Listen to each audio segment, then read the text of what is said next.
The Agile leader will not be bounded by traditional definitions of leadership. They need to have a very different persona than the groomed, well-suited leader that we've come to idolize and generalize. What makes a great, effective, modern Agile leader? That's this week on the Badass Agile podcast.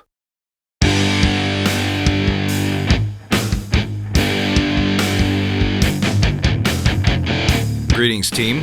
Welcome to the Badass Agile podcast. I'm your host, Chris Williams.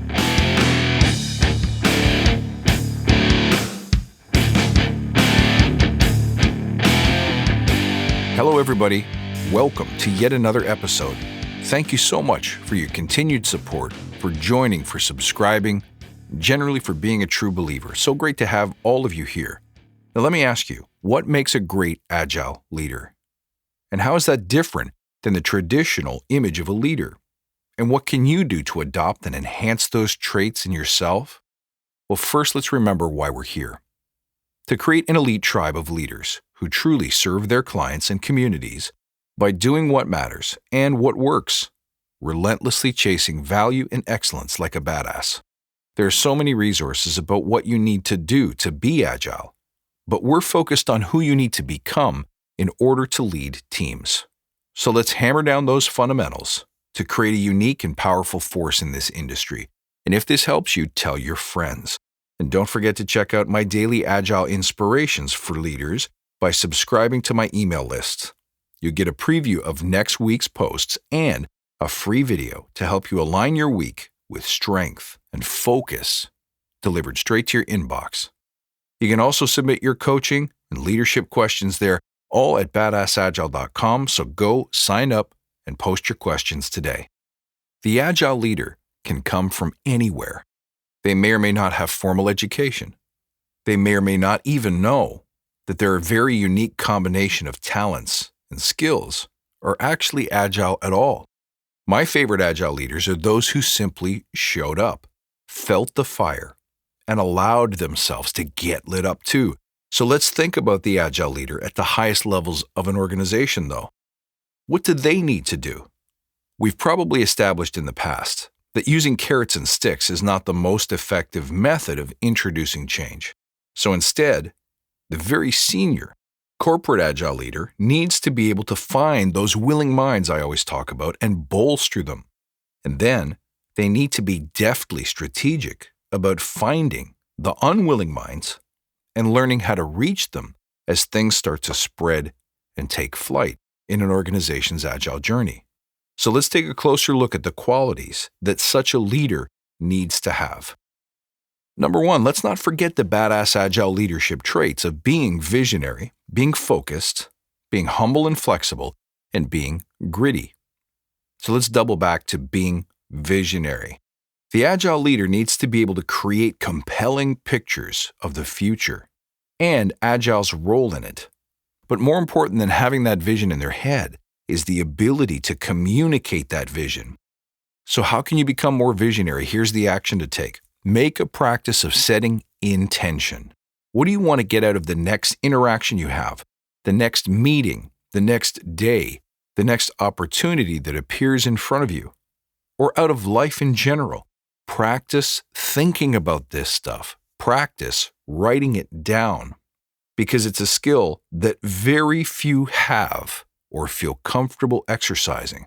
So just write down your vision.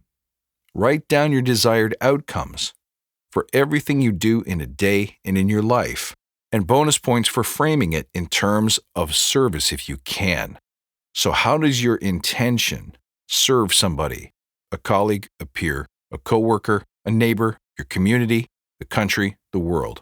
And remember, having the vision is not enough. It's the communicating it that's so important. So that leads me to number two, passionate. We often picture our leaders as being stoic and calm.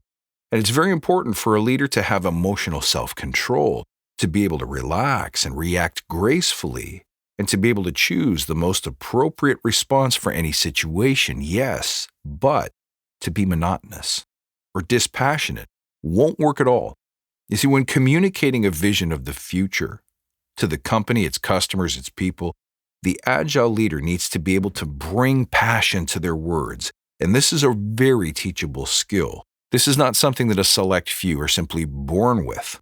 You absolutely can learn how to choose words that move people, how to sculpt your voice in your sentences so that you can ignite other people, and how to connect with other human beings and their values so that you can inject your passion into their hearts.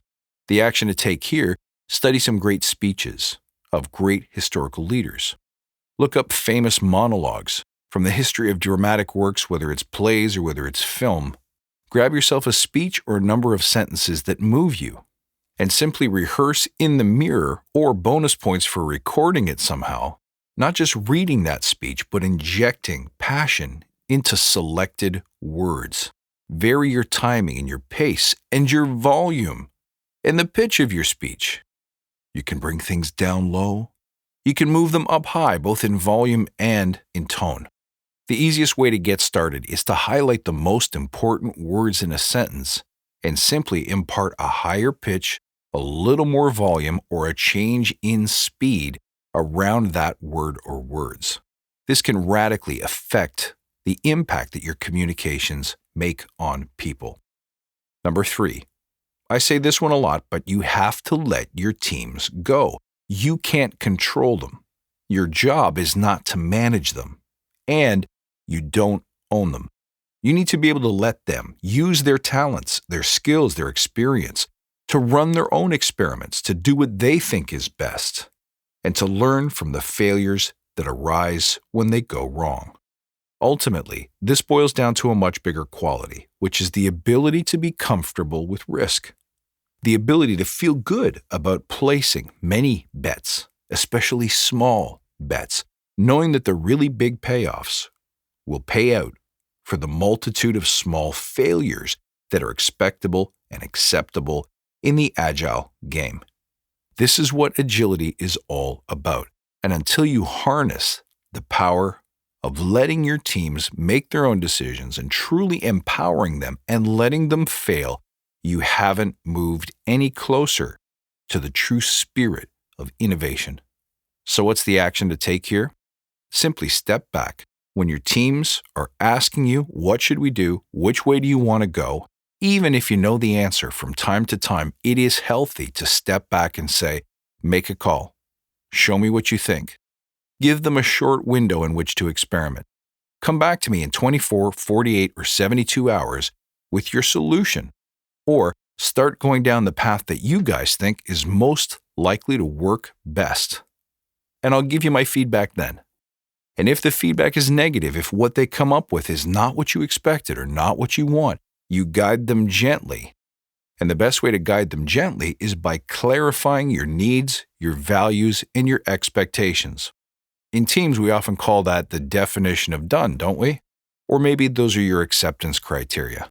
Now, when I say be specific, you want to be specific about the outcomes you're looking for, not the solutions that they implement to get those outcomes. This is the true meaning of letting your teams go, of empowering. Now, here's what else. Number 4, it's not enough to just be focused on your teams, but you also need to be excessively and obsessively customer-focused. You need to eat, sleep, think, and live your customers' dreams and values all day, every day. Being able to empathize, not just with your team, but with your customers, to be able to picture their journey, to be able to find new ways, to delight them, to get inside their heads and create experiences that they truly want, is what will create not just revenue, but loyalty from your customer base. It's your job to know your customer, not just based on the metrics, the stats, and the studies, but at an intuitive level. You need to be able to put yourself in their shoes, to walk a mile of their journey, and to understand them, and to want what they want. What's the action to take here? Well, obviously, talk to your customers. And when I say talk to them, I mean one-to-one. But once you've spoken to them, don't be afraid to paint pictures of your customer. Give them a name or an avatar. Describe what they fear, what they want, what they value, what lights them up. When I describe customer experience, I'm less likely to talk about the buttons that they click or the steps that they take, but I rather say, here's Angela. Angela works from 9 to 5. Now it's become 8:30 to 5:30 every single day. She works hard to keep her job, to make ends meet for her family. And increasingly, she's being asked and expected to work right through her lunch hour. So when she does come into my bank, my financial institution, and she's faced with a 40-minute lineup, and then she's greeted by a teller who's more interested in how Angela follows her rules than in how we can serve Angela. Instead, I picture a bank where Angela can come in and be served within 3 minutes or less, where she leaves the bank feeling like she's part of a family, feeling like she's part of a team, where everyone in the room is on her side and wants her to win. Do you see the difference? It's all too easy to describe a customer's experience in terms of the interfaces we intend to provide them, but it's way better to describe customer experience in terms of the emotions and the feelings that we intend to give them. All right, number 5. You also need to be a bit of a maverick, because much of what you do with this style of leadership will never be fully understood or accepted by a board of directors and the old guard. So unless you're working in a startup culture, this will be unfamiliar to many of the people that you interact with. And that's the area I'm most interested in, strangely. The very thing I don't like about large enterprise culture is the very thing that we're most challenged to change. It's become a passion of mine to figure out how to make agility work in the most resistant environments. The easy thing would be to work for an environment that inherently gets it, that is inherently agile. But the truth is, it's not as much fun as trying to make it work in environments that desperately want it and can afford to have it, but haven't yet mastered the challenge of agility at scale in a large, diverse culture. You have to be willing to sit at the table with the people who do the work every day. You have to sit with them and clear blockers, help guide decisions, learn how they work, observe who the strong players are so that you can identify the next agile leaders who will help you grow, spread, and scale. So what's the action to take here? This one's a hard one.